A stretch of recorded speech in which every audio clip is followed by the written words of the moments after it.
Quando repor testosterona em homens?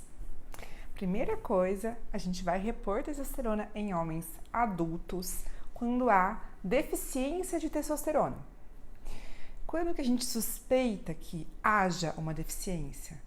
Principais sintomas, que são sintomas muito sugestivos, seriam distúrbios sexuais, por exemplo, a dificuldade para ereção matinal, pacientes com baixa libido ou alterações no desempenho sexual.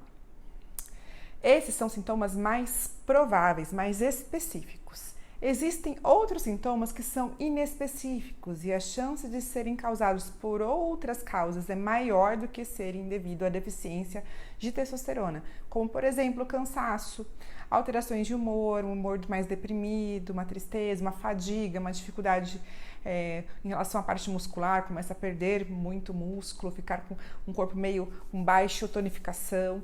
Esses sintomas são possíveis, mas eles são menos prováveis. Inclusive, existe um sintoma que também pode ocorrer, mas não dá pra gente sentir muito, mas é como se a pessoa tem uma fratura, por exemplo, uma perda de massa óssea, mas geralmente isso ocorre em casos mais graves e prolongados. Para que a gente, então, saiba se a pessoa tem realmente deficiência, além desses sintomas, a gente vai avaliar os exames laboratoriais que confirmem que esses sintomas tenham relação com deficiência real de testosterona. Para considerar isso, a gente tem que ver se a gente tem uma dosagem de testosterona no sangue que esteja realmente reduzida. E essa dosagem ela vai ser feita pelo menos 2 vezes, porque pode ocorrer erros laboratoriais e oscilações nos nossos níveis hormonais. Normalmente, há um maior consenso que quando há uma testosterona menor do que 250, isso pode um pouquinho variar devido a haver diferenças entre os laboratórios, há uma chance maior de ter realmente uma deficiência de testosterona. Alguns consideram 300 esse nível de corte, até 350. Mas o que há também de consenso é que acima de 400 não há deficiência de testosterona, principalmente se você confirmar mais uma vez, né? Em 2 dosagens acima de 400, a gente descarta essa deficiência. Há casos que a gente vai precisar avaliar a SHBG, que é uma proteína que liga os hormônios sexuais, porque existem algumas condições clínicas, algumas doenças que podem causar alterações nesses níveis dessa proteína, então vai fazer com que haja diferenças entre a testosterona total e a livre fora do esperado. Porque pode ter um aumento, por exemplo, disso e ter uma menor disponibilidade de testosterona livre e vice-versa. E às vezes a pessoa tem uma deficiência de testosterona, mas tem a testosterona livre normal. Confirmado isso, a gente vai precisar descartar causas secundárias, porque muitas vezes essa testosterona baixa está ocorrendo devido a uma outra situação. Por exemplo, uma deficiência de outro hormônio, como por exemplo o hormônio da tireoide. Ou tem uma alteração em outro hormônio, como por exemplo o aumento da prolactina, que são hormônios que também podem interferir na testosterona. E quando a gente trata essas alterações, a gente corrige essa alteração, a gente pode melhorar a testosterona sem precisar repor testosterona. Isso é excelente. Existem condições também funcionais que causam essa alteração, como por exemplo a obesidade, o acúmulo de gordura abdominal, diabetes descompensado, doenças descompensadas. Quando a gente está doente, está com alguma infecção mais grave, é claro que o seu corpo também vai ter distúrbios nessa parte. E quando a gente corrige essa situação, a gente melhora essa situação, pode haver uma melhora dos níveis de testosterona. Então, quando a pessoa perde um excesso de peso, principalmente de gordura abdominal, ela melhora o seu estilo de vida, controla essas doenças crônicas, melhora a glicemia, hipertensão. Tudo isso faz com que haja uma melhora nessa produção de testosterona natural. E muitas vezes a gente faz o acompanhamento desses casos para ver se vai haver uma melhora desses níveis. E se houver, não é necessário fazer reposição de testosterona. Claro que há pacientes que terão contraindicação, ainda que haja esses níveis de testosterona baixos, como por exemplo pessoas que têm câncer de próstata, principalmente o câncer de próstata ativo, porque pode ser que eles tenham receptores para essa testosterona.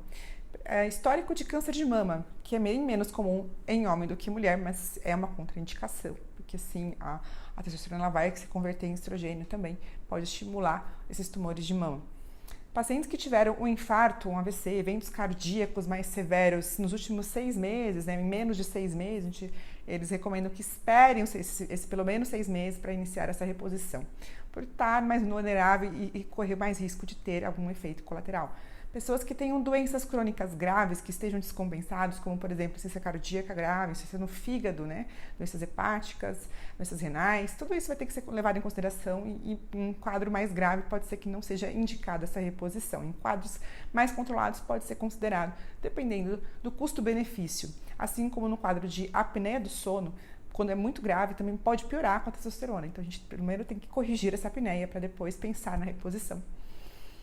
Outra contraindicação é o excesso de células vermelhas no sangue. Quando o sangue está com muitas células vermelhas, né, que a gente chama popularmente de sangue grosso, mas muitas células vermelhas no sangue, essa policitemia, essa quantidade de células de hemácias excessivas no nosso sangue, podem aumentar o risco de trombose. A gente sabe que a testosterona ela aumenta mais ainda os glóbulos vermelhos no sangue. Então, pode agravar esse quadro. Então, tem pacientes que não vão poder utilizar devido a isso. Sabe que a testosterona ela tem esse potencial trombogênico também, assim como o estrogênio. Uma outra contraindicação para a reposição de testosterona é o desejo de ter filhos, porque quando a gente repõe testosterona, há uma atrofia do testículo progressiva e há uma redução da produção de espermatozoides. Nosso corpo para de produzir a testosterona natural e vai utilizar essa testosterona exógena que a gente está colocando no nosso corpo. Por isso mesmo que a gente não utiliza isso sem necessidade, porque a gente sabe que a nossa natural será reduzida quando a gente faz essa reposição. E isso pode reduzir a fertilidade. Esse tipo de perfil de paciente não deve fazer esse tipo de reposição. A gente vai considerar outros tratamentos nesses casos. Então, é importante frisar que nós não iremos repor testosterona em pacientes que não tenham deficiência, porque os riscos superarão os benefícios. Não deixem de consultar o seu médico para que vocês façam essa reposição adequadamente, consultem para ver se vocês realmente têm indicação de reposição, discutam isso para que vocês reduzam os riscos e aumentem os benefícios. Até o próximo vídeo.